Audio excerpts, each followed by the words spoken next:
Welcome back to the channel. My name is Tom Butwin, and we are talking John Mayer.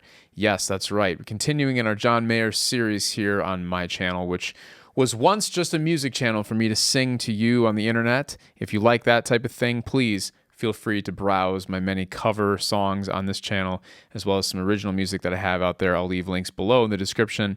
If you're here for the John Mayer content, thank you so much for returning. Thank you so much if you're new. If you are new, please consider subscribing.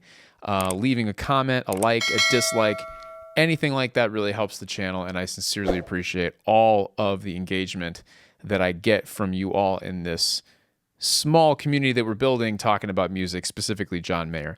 This episode, I want to talk about something that you all voted on. I put out some polling to see what you might want the next video to be, and Why You No Love Me.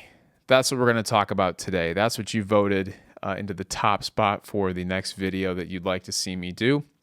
And I think that this is a song that kind of raised eyebrows for everybody when they saw it on the track list, before they even heard it. So let's talk about a few things.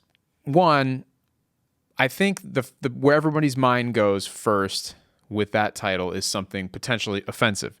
Now, John Mayer has spent a couple interviews explaining his thought process behind the song. And to break it down, just based on this, is kind of paraphrasing what he said in the Zane Lowe Apple Music interview, which you can find on YouTube and Apple Music as well.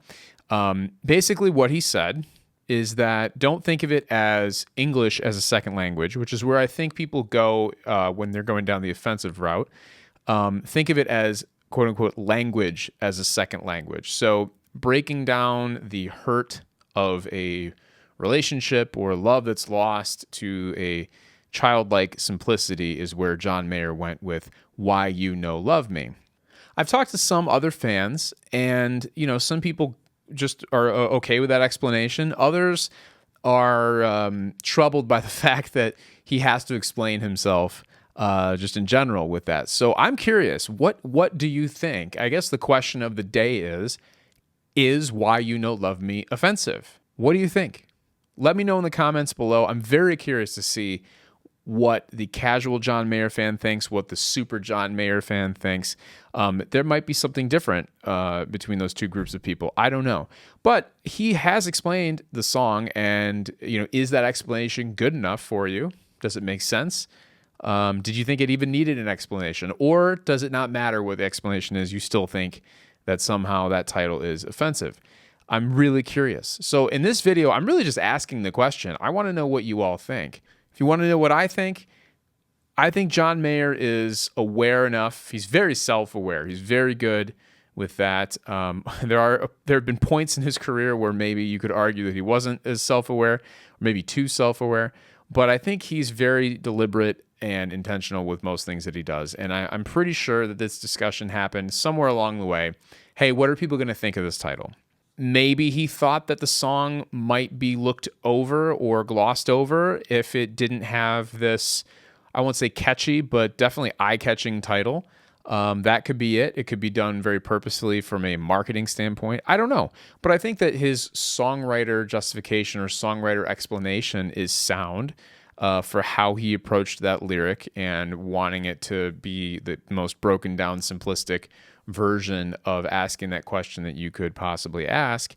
So musically, this song and melodically is probably one of the most interesting, if not the most interesting song on the record. Those of you who are musicians, I think this one, if you're going to go and learn a song, this one's probably going to be at the top of your list for complexity and most interesting chord progressions. The first two songs on the album are in the key of E, built around the key of E, which is very common for guitar players.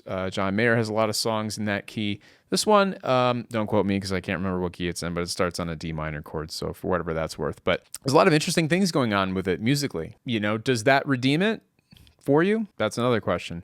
Is it just such a good song you don't care about the weird title or the weird lyric? Is the title even weird? I don't know. I really want to know what you think, though. That does it for this video. We'll see you next time. Thank you so much for watching, as always, and stay tuned for more videos coming up.